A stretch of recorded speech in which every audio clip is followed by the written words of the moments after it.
तुम्ही विकास समितीचे चेअरमन आहात महाराष्ट्र चेंबर्स ऑफ कॉमर्सचे, तर सरकारकडून ज्या अपेक्षा होत्या त्या पूर्ण होताना पाहायला मिळत आहेत का? तसं बघायला गेलं तर जसे आदिनाथ सरांनी जे उल्लेख केला आहे ते अत्यंत बरोबर आहे. जर आपल्याला भारत हा शेतीप्रधान देश आहे आणि या शेतीप्रधान देशामध्ये जर 46% आजही आजच्या मितीला 46% जनता जर या थेट कृषीशी निगडीत असेल तर या ठिकाणी भरीव तरतूद ही केलीच पाहिजे. त्या अनुषंगाने या ठिकाणी असं म्हणता येईल की समाधानपी नाही आहे, पण असमाधान पण म्हणता येणार नाही. यामध्ये काही गोष्टी अशा झालेल्या आहेत की ज्या पद्धतीने आपल्याला 33% जो आपला भारतामध्ये फूड प्रोसेस मध्ये नाही सॉरी जगामध्ये आपण 2 नंबरचं देश आहोत की फळामध्ये उत्पादक फळ आहोत. उत्पादक. पण यामध्ये 33% जो वाया जाणारा जो शेतमाल आहे त्याच्यावरती जर फूड प्रोसेसिंग केली, व्हॅल्यू ॲड प्रोडक्ट केला तर त्याची कुठंतरी MRL होऊन जाईल, म्हणजे MRP होऊन जाईल. आणि या अनुषंगाने कसं ना असे ना का त्या शेतकऱ्याला किंवा शेतकरी उत्पादक कंपनीच्या माध्यमातून किंवा एका ॲग्री बिझनेसला त्याचं काहीतरी थेट उत्पादनाचा फायदा अगदी मिळेल. बाळासाहेब, तुम्ही जसं म्हटलात तसं जोपर्यंत आपण फूड प्रोसेसिंग इंडस्ट्री आणत नाही तोपर्यंत आपल्याला शेतमालाला योग्य भाव मिळवून देणं शक्य होणार नाही. त्यामुळे शीतगृह असली पाहिजे. शीतगृह जर योग्य असली तर मग प्रोसेसिंग होऊ शकेल. त्यामुळे ही एक साखळी आहे आणि ती साखळी केंद्र सरकारला योग्य पद्धतीने उभी करावी लागेल, तरच आपण कृषी क्षेत्रामध्ये क्रांती घडवून आणू शकू.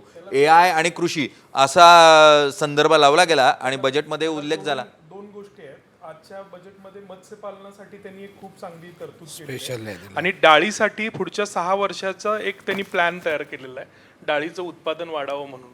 डाळी पल्सेसमध्ये नाही, पल्सेसचं जसं आदिनाथ चव्हाण पण म्हटले की पल्सेसमध्ये सेल्फ सस्टेनेबिलिटी असावी, आपण देशांतर्गत त्याचं उत्पादन वाढवावं यासाठी म्हणून.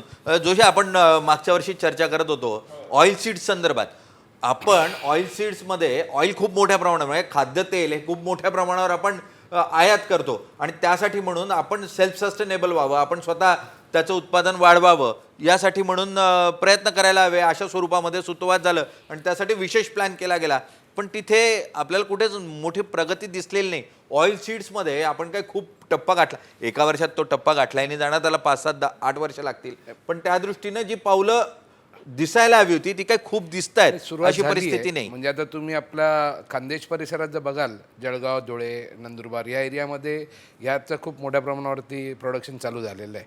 म्हणजे पूर्वीपेक्षा ॲटलिस्ट पर्सेंटेज बोलायचं झालं तर 20% तरी ग्रोथ रेट दिसते as compared to previous years. चला, काही प्रमाणावर वाढ आहे असं इंडस्ट्री एक्सपर्ट्सचं म्हणणं आहे. आपल्याला यातून फायदा मिळेल अशी अपेक्षा करूयात. मी जैन मॅडमकडे जातो. जैन मॅडम, पर्सनल फायनान्स मुळात 12,500 बचत होणार आहे, हा आकडा तुम्ही तातडीनं काढला होता. हे 12,500 आता गुंतवणूक कुठे करायची ते सांगा. Good question. त्याच्या अगोदर let me give you some numbers. Mutual fund में 2022 में 13,000 करोड़ थे. 2024 दिसंबर में हर मंथ का फिगर है 26,000 crore. So we can expect that this number may go up. 1. 2, coming to, I can't leave out women entrepreneurship with Lalit sir sitting here. Yes. So for women entrepreneurship, the SC/ST women have a budget allocation of term loan के लिए उनको 2 करोड़ तक 2 करोड़ कर दिया गया. Yes, right. Apart from that, ये I mean I was also thinking कि ये middle class के लिए sixer कहाँ से आया. So I guess because the middle class was feeling left out कि भाई सबके लिए सब कुछ हो रहा है, लाड़की बहन हो रहा है, दिल्ली में 2,500 तक का वादा किया जा रहा है. So I guess this was a way of addressing the middle class. Apart from that, the Center of Excellence for Skilling and AI is something which we have to look forward to. That is a welcome move. Gig worker identity.